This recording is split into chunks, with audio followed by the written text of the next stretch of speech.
Hey, if you look at the world map, you'll realize that some countries get more attention than others. Some countries everybody visits, everybody talks about, and everybody reports on. But what about the rest of the world?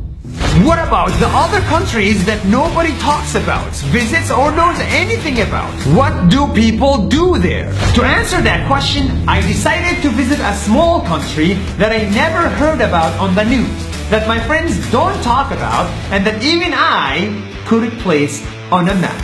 This is the story of one of these underrated countries, the country of Armenia. And this story starts with water. Water, water, and more water. Everywhere I went, I saw small water fountains that were always on. I was confused. What's going on in Armenia? Apparently, this is how the majority of Armenians drink. They stop, they drink, they leave, and the rest of the water is recycled. They don't need plastic bottles anymore, and they are always well hydrated. I was no longer confused, I was amazed. This is the land of free water!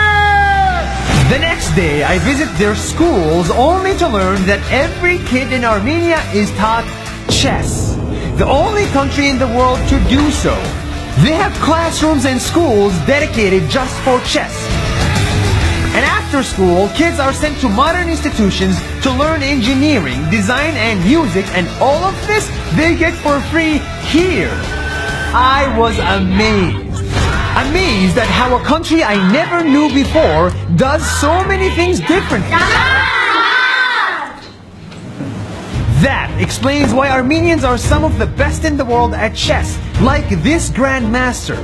That's why they are building huge technology companies. And maybe that's why they have a president who can engineer computer games and host you for drinks. Cheers with Armenian brandy, the best one in the world. What I thought was just another country turns out to be one of the oldest places in the world, older than Rome.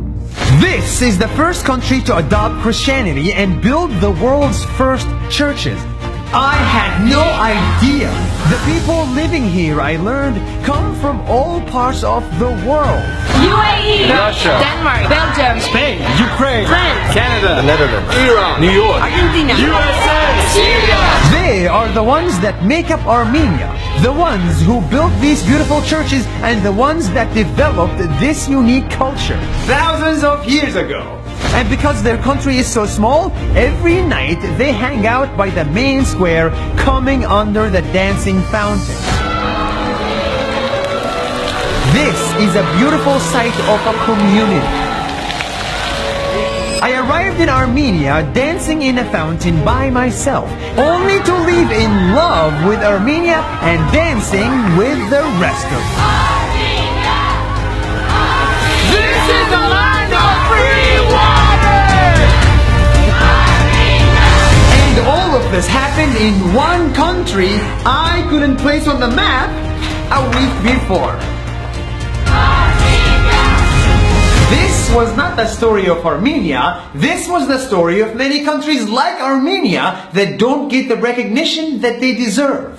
Because even if the map shows you every country in the world, I am convinced that the world is yet to be discovered.